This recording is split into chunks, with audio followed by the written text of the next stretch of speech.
ప్రముఖ real estate కంపెనీల చేతుల్లో బయ్యర్లు ఇన్వెస్టర్లు తరచుగా మోసపోతున్నటువంటి ఘటనలు మనం చూస్తూనే ఉన్నాం, తరచుగా వింటూనే ఉన్నాం. ఈ నేపథ్యంలో అసలు రియల్ ఎస్టేట్ కంపెనీల వద్ద నుంచి ఇటు బయ్యర్లు అటు ఇన్వెస్టర్లు మోసపోవడానికి గల కారణాలేంటి, మోసపోకుండా ఉండాలంటే వారు ఎటువంటి జాగ్రత్తలు తీసుకోవాల్సిన అవసరం ఉంది అనే దాని మీద మనం ఈరోజు విశ్లేషణ చేసుకునేటువంటి ప్రయత్నం చేద్దాం. ప్రస్తుతం మనతో పాటు ఉన్నారు రియల్ ఎస్టేట్ రంగంలో 35 సంవత్సరాలకు పైగా సుదీర్ఘమైనటువంటి అనుభవం ఉండి ఎన్నో అవార్డులను గెలుచుకున్నటువంటి ప్రముఖ real estate expert Nandi Rameshwar Rao గారు మనతో ఉన్నారు. సార్తో మాట్లాడదాం. సార్ నమస్తే అండి. నమస్తే అండి. ఎలా ఉన్నారు sir? Top of the world. Rameshwar Rao గారు, కొన్ని రియల్ ఎస్టేట్ కంపెనీలు తరచుగా బయ్యర్లను అలాగే ఇన్వెస్టర్లను మోసం చేస్తూ వస్తూ ఉన్నాయి. ఈ రియల్ ఎస్టేట్ కంపెనీలను నమ్మి కొంతమంది బయ్యర్లు అలాగే ఇన్వెస్టర్లు కూడా ఇన్వెస్ట్ చేసి లాస్ అవుతూ ఉన్నారు.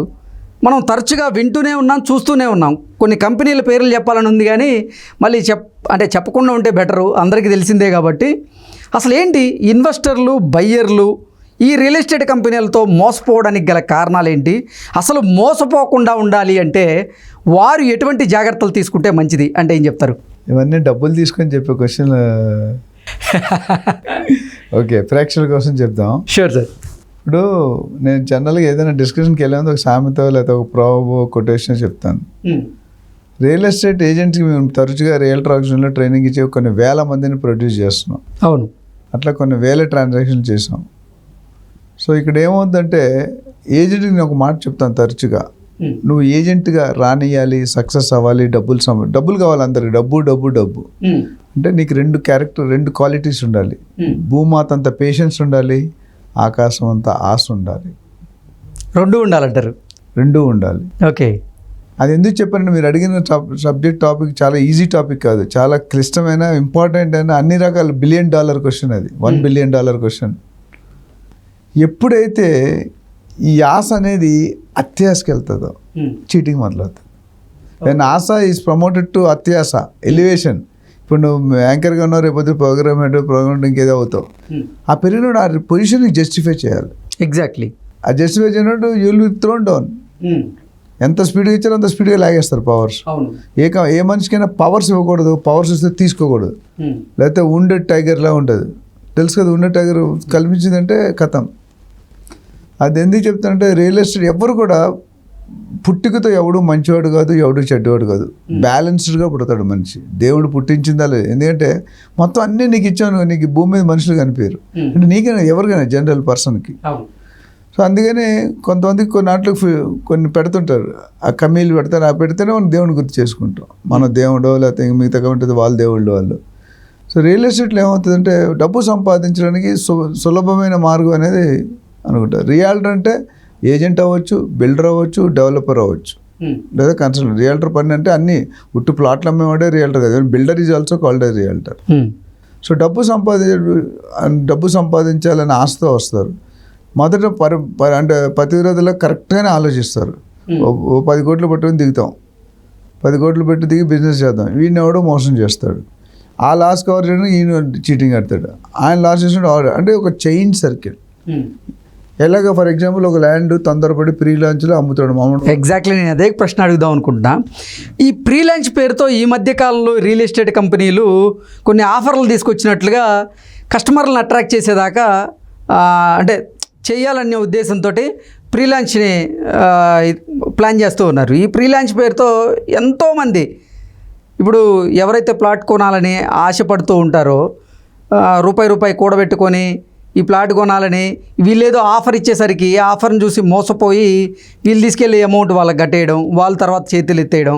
ఏంటి సార్ అసలు ఈ ప్రీ లాంచ్ పేరుతో కొన్ని వేల కోట్ల రూపాయలు దండుకుంటున్నట్టున్నారు రియల్ ఎస్టేట్ కంపెనీస్? చిరంజీవి గారి సినిమాలో క్షమించు అనే పదాన్ని నా డిక్షనరీలో అర్థం లేదు అని అంటారు, ఏదో సినిమా పేరు గుర్తురాలేదు. అట్లా రియల్ ఎస్టేట్లో చీటింగ్ అనేది జనరల్గా చేస్తూ ఉంటారు, చేస్తారు. కానీ అవకాశం ఇస్తేనే చేస్తారుగా. నేను లంచ్ చీట్ చేసేవాళ్ళు తప్పు కాదు, చీట్ అవ్వబడుతున్న వాళ్ళు తప్పు. నువ్వు చీట్ చేయాలనుకుంటే నేను అవకాశం ఇస్తే కదా నన్ను చీట్ చేయగలవు, నువ్వు లేకపోతే చీట్ చేయలేరుగా మీరు.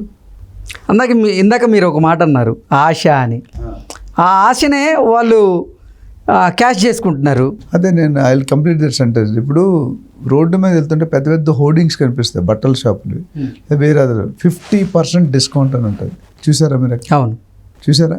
క్లియర్గా చూసారా లేదా? అప్ టు 50% డిస్కౌంట్ అని ఉంటుంది. కొన్ని అనేది కనిపించదండి, మీరు మనం వెళ్ళే స్పీడ్కి అప్ టు అనేది కనిపించదు. అప్ టు అనేది చిన్న లెటర్స్ వస్తాడు, అవును, పెద్ద లెటర్స్ 50%, 60%, 70% డిస్కౌంట్ అనేది హైలైట్ చేస్తారు. అప్ టు అనేది చిన్నగా పెట్టి ఇది చేస్తారు. చూడరు, 99% చూడరు. మార్కెటింగ్ స్ట్రాటజీ అది. సో అక్కడికి వెళ్ళినప్పుడు పాపము మీ వైఫ్కి బర్త్డేనో మ్యారేజ్నో మీరు అరే 50% డిస్కౌంట్ ఇస్తున్నట్టు తీసుకెళ్ళి చీర కొనిద్దామని పిలుస్తారు ప్రేమగా. మీరు తీసుకెళ్తారు, బాబు 50% డిస్కౌంట్ చీరలు చూపి అంటాం. 10% అడగమను, ఎందుకంటే మనం 50% చూసి వెళ్ళాం. వాడు ₹1,00,000 చీర పెడతాడు. ₹1,00,000 డిస్కౌంట్ ఇస్తే 50,000.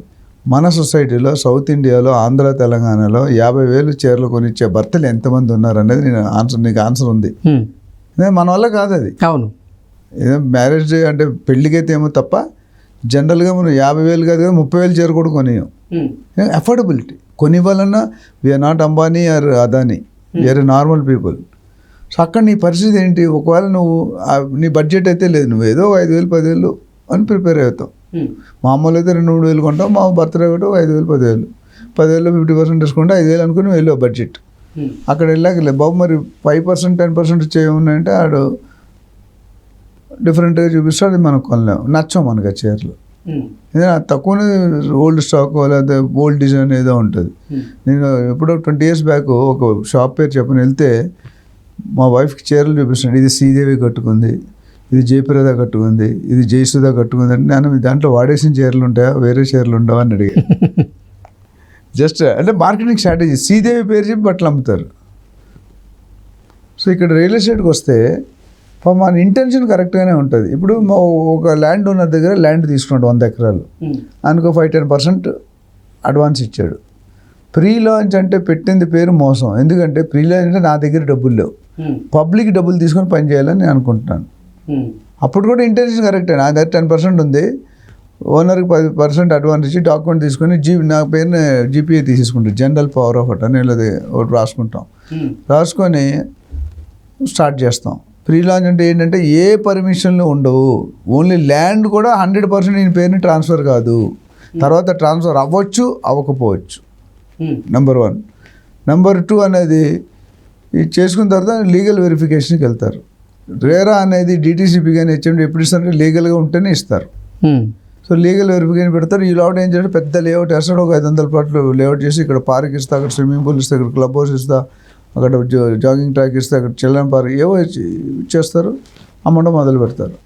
అమ్మడం మొదలుపెట్టిన ఏంటంటే జనాలు అక్కడ ప్రీ లాంచ్ ఇంకొక మంచి బెనిఫిట్ ఇస్తాడు కస్టమర్కి. ఒక 2 సంవత్సరాల ప్రాజెక్ట్ అనుకోండి, ఒక 20 ఎకరాలు 25 ఎకరాల ప్రాజెక్టు 2 సంవత్సరాలు కంప్లీషన్ టైం అంటే స్టార్టింగ్ నుండి ఎండ్ వరకు.